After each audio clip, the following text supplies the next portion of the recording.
నమస్తే సార్. నమస్తే అండి. పేరు సార్? నా పేరు రంగారావు. రంగారావు గారు, ఇప్పుడు బెట్టింగ్ యాప్స్ మనకి సోషల్ మీడియాలో, టెలిగ్రామ్లో కానీ, ఇన్స్టాలో కానీ, యూట్యూబ్లో కానీ ఎక్కువ మంది దీని ద్వారా స్పాయిల్ అవుతున్నారు సార్. ఈ బెట్టింగ్ యాప్స్ దాన్ని ప్రమోట్ చేయడం వల్ల ఇది యూత్కి ఏ విధంగా తీసుకెళ్తుంది సార్? ఇక ఏ విధంగా అంటే ఇక ఆటోమేటిక్గా వాళ్ళు చెడు మార్గానికే ఎక్కువగా డైవర్ట్ కావటానికి. ఎందుకంటే నవే డేస్ యూత్ ఎట్లా ఉన్నారంటే ఈజీ గోయింగ్ మనీ సులభంగా ఎట్లా సంపాదించు అన్న దాని మీద ఎక్కువ వెళ్ళిపోతున్నారు. ఎంత ఈజీ గోయింగ్ మనీకి వెళ్తే అంత చెడు వ్యసనాలకి బానిస అవ్వటం సహజం అది. కాబట్టి అందులో ఒక భాగం ఈ బెట్టింగ్ యాప్స్ ఏంటి, లోన్ యాప్స్ ఏంటి, ఇవన్నీ దీనివల్ల చాలామంది లైఫ్ స్పాయిల్ అయినాయి. ఫర్ ఎగ్జాంపుల్ ఈ క్రికెట్ బెట్టింగ్ యాప్స్ వల్ల చాలామంది యూత్ తల్లిదండ్రులు తెలియకుండా చాలా అప్పులు చేయటం, ఎస్పెషల్లీ బీటెక్ స్టూడెంట్స్ నాకు తెలిసి కూడా వాళ్ళ పేరెంట్స్ చాలా ఇబ్బంది పడ్డారు. వాళ్ళ పేరు మీద, వాళ్ళ పేరెంట్స్ పేరు మీద, వాళ్ళ నేమ్ మీద పిల్లలు బయట ఆడ చిన్న అప్పులు, ఆ చిన్న అప్పులు వీళ్ళు కట్టబోయేసరికి ల్యాక్స్లో అయినాయి. ల్యాక్స్ అయ్యి అరే బీటెక్ చదవాల్సిన పిల్లవాడు ఇట్లా అప్పులు చేసి ఇట్లా ఇది కావటం అని చాలామంది తల్లిదండ్రులు వాపోవటం కూడా జరిగింది. కాబట్టి దీనికి గవర్నమెంట్ పరంగా వీటి మీద, సోషల్ మీడియా మీద కానీ దీని మీద కానీ ఇలాంటి యాప్స్ రాకుండా నిషేధం ఉంటే చాలా బాగుండాలి.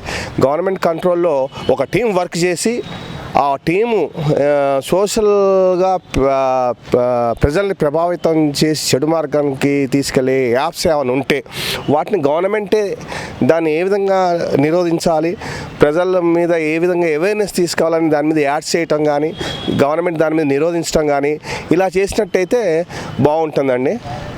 ఓకే, ఇప్పుడు ఐపీఎల్ సీజన్ వస్తుంది సార్. గేమ్ని గేమ్లా చూడాలా, బెట్టింగ్ ఆడి మొత్తం ఆస్తులు అమ్ముకోవాలా? గేమ్ని ఎప్పుడైనా గేమ్ లాగే చూడాలండి, సినిమాని సినిమా లాగే చూడాలి, జీవితాన్ని జీవితం లాగా చూడాలి. జీవితాన్ని సినిమా లెవెల్లో, గేమ్ లెవెల్లో ఊహించుకుంటే జీవితం కూడా గేమ్ అయిన ఏది వితిన్ 4-5 అవర్స్లో గేమ్ అయిపోద్ది. జీవితం కూడా అంతే అయిపోద్ది. 100 ఏళ్ళు బతకాల్సిన జీవితం ఏమైపోద్ది. ఇక చాలామంది పిల్లలు సూసైడ్ కూడా చేసుకుంటున్నారండి. ఎందుకంటే ఈ విషయాలు బయటపడితే ఎక్కడ ఇబ్బంది పడతామని చెప్పేసి తెలియకుండా సూసైడ్ చేసుకుంటున్నారు.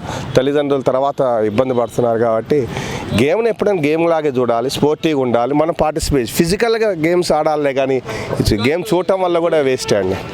పిల్లలు ఫిజికల్ గేమ్స్ ఆడాలి, బాగుంటాయి. ఓకే సార్, ఇప్పుడు వస్తుంది కదా సార్, ప్రమోషన్ చేస్తున్నారు.